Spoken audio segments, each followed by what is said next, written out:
بسم اللہ والصلاۃ والسلام علی رسول اللہ خاتم النبیین ورحمۃ اللہ عالمین۔ ہمارا آج کا ٹاپک ہے who will be the super power of the future. آپ جانتے ہیں کہ 1945 کے بعد دنیا دو بلاکس میں تقسیم ہوئی اور ایک کولڈ وار کا آغاز ہوا between two super powers. On one side it was United States and on other side it was the Soviet union. تو دنیا اس دو بلاکس میں تقسیم رہی ٹل 1990۔ اس کے بعد آپ نے دیکھا کہ سوویت یونین کی ڈس ممبرمنٹ ہوئی اور پھر United States sole super power بن گیا۔ تو اس کے بعد ہم نے دیکھا 2010 میں جب چائنا نے جاپان کو سرپاس کیا اور دنیا کی دوسری بڑی اکانومی بن گیا آفٹر یونائٹڈ اسٹیٹس، تو پھر دنیا میں ایک اور سرد جنگ کا آغاز ہوتا ہوا نظر آیا۔ لیکن اس کے ساتھ ساتھ رشیا بھی اکنامکلی ویل آف ہوا اور اس نے دنیا کے معاملات میں دلچسپی لینی شروع کی۔ تو ہم نے دیکھا کہ باتیں شروع ہوئی کہ شاید دنیا ملٹی پولیرٹی کی طرف بڑھ رہی ہے۔ چائنا بڑی سپیڈیلی اکنامک وارفیئر میں تیزی سے آگے بڑھنا شروع ہوا اور اکنامک انالسٹ کہنے لگے کہ by the year 2030 China would be the number 1 economic power of the world. In the meantime India کے بارے میں کہا گیا very soon India would be the third largest economy of the world. تو یہ وہ انداز تھا جو کہ ملٹی پولیرٹی کی طرف گامزن ہوتی ہوئی دنیا ہمیں نظر آئی۔ یہ ایک ڈیوائڈ تھی، پولیٹیکل ڈیوائڈ دنیا کی۔ لیکن دیکھا گیا کہ جب رشیا نے یوکرین میں جنگ کا آغاز کیا تو رشیا کے جو اٹیکس تھے کنونشنل ویپنری کے ساتھ ساتھ سائبر اٹیکس بھی تھے۔ اب یہ ایک نیا فینومینن جو وارفیئر میں انٹر ہوتا ہے، سائبر اٹیکس، جس کا تعلق آرٹیفیشل انٹیلیجنس سے ہے اور جس کو پھر ڈیٹر کیا یوکرین نے with the help of its allies, European allies and the United States۔ Cyber attack سے خود کو ڈیفینڈ کیا اور رشیا کے ایڈوانس کو روکا، نہ صرف اس ڈومین میں بلکہ کنونشنل ویپنری میں بھی اس کو جتنی ایڈ ملی یورپین الائی سے، اس کی مدد سے اس نے رشیا کے ایڈوانس کو روکا۔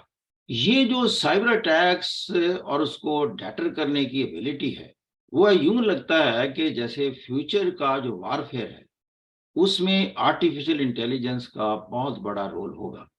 تو اب آپ دیکھیں کہ without firing a single bullet, اگر آپ اینیمی کے سارے سائبر میکانزم، انفارمیشن ٹیکنالوجی پر بیس کیے ہوئے میکانزم کو جیم کر دیتے ہیں یا ڈسیبل کر دیتے ہیں، تو ڈسرپٹ کر دیتے ہیں۔ اب چونکہ ڈیپینڈنس ساری کی ساری ٹیکنالوجی پر ہوتی جا رہی ہے، تو آپ نے ٹیکنالوجی کی انیبلٹی اس حوالے سے آپ دشمن کو زیر کرنے کا ایک سب سے بڑا ہتھیار استعمال کریں گے۔ پھر اس کے ساتھ ساتھ ایک سوال پیدا ہوتا ہے کہ کون سے ملک ایسے ہیں جو کہ ٹیکنالوجی کی وارفیئر میں فیوچر میں خود کو ایڈوانس کریں گے اور وہی دنیا میں اپنی جو پاور ہے اس کو منوانے میں کامیاب ہو جائیں گے۔ تو ایک انالیسس کے مطابق دنیا میں سب سے بڑی جو طاقت بن کر چیز ابھر رہی ہے وہ روایتی ہتھیار بھی نہیں ہے، وہ یہ روایتی سپر پاورز بھی نہیں ہے، وہ طاقت ہے ٹیکنالوجی کی کمپنیز، وہ ٹیکنالوجیکل کمپنیز جو کہ اس ایبلٹی کو دنیا میں پھیلانے کی صلاحیت رکھتی ہیں، آرٹیفیشل انٹیلیجنس کی بیس پر وارفیئر میں آپ کو سپورٹ کر سکتی ہیں، ایسے ویپنز آپ کو دے سکتی ہیں جس کا کسی اور کے پاس توڑ نہ ہو۔ تو یہ جو وارفیئر ہے اس کو کہتے ہیں سیمی کنڈکٹر وار۔ اب اس لیے کہ آرٹیفیشل انٹیلیجنس میں سب سے امپورٹنٹ جو موسٹ سگنیفیکنٹ کہہ لیں جو کمپوننٹ ہے وہ سیمی کنڈکٹر ہے۔ جو ملک دنیا میں سب سے زیادہ سیمی کنڈکٹر بنانے کی صلاحیت رکھتا ہے اتنے ہی وہ آرٹیفیشل انٹیلیجنس بیسڈ میکانزم کو ڈیولپ کرنے کی صلاحیت رکھے گا۔ دنیا کے جو میں ابھی آپ کے سامنے تقریباً ٹاپ 10 جو کنٹریز ہیں جو سیمی کنڈکٹرز کی مینوفیکچرنگ اور اس کے ایکسپورٹ سے جو لنکڈ ہیں وہ آپ کے سامنے میں رکھتا ہوں. ان میں اس وقت جو ٹاپ پر ہے وہ جرمنی، پھر China, U S A, South Korea, Japan, Taiwan, Netherlands, Malaysia, Singapore اور یونائٹڈ کنگڈم ہے. یعنی اب کولڈ وار جو ہے وہ جو روایتی کولڈ وار تھی جو کہ کوریا میں سٹارٹ ہوئی سیکنڈ ورلڈ وار کے بعد، یا جو ویتنام میں سٹارٹ ہوئی، یا جو 79 میں افغانستان میں سٹارٹ ہوئی، اب جو کولڈ وار جس میں ہم داخل ہو رہے ہیں وہ سیمی کنڈکٹر مینوفیکچرنگ میں، اور ان کو آرٹیفیشلی جو انٹیلیجنٹ مشینز ہیں اور اس کے اندر جو اے آئی چپس اور پروسیسرز ہیں اس کے ساتھ لنک اپ ہونے کی جو صلاحیت ہے that will be the deciding factor. تو دنیا پھر دو طرح کی ورڈز میں تقسیم ہو رہی ہے، ایک ڈیجیٹل ورڈ اور ایک فزیکل ورڈ، اور ایک new globalization is on the horizon, that is a digital global order. تو ٹیکنالوجیکل جو کمپنیز ہیں یہ ایک ڈومیننٹ ایکٹر کے طور پر گلوبل سٹیج پر اپنا ایک رول ادا کرنے کی پوزیشن میں آ رہی ہیں.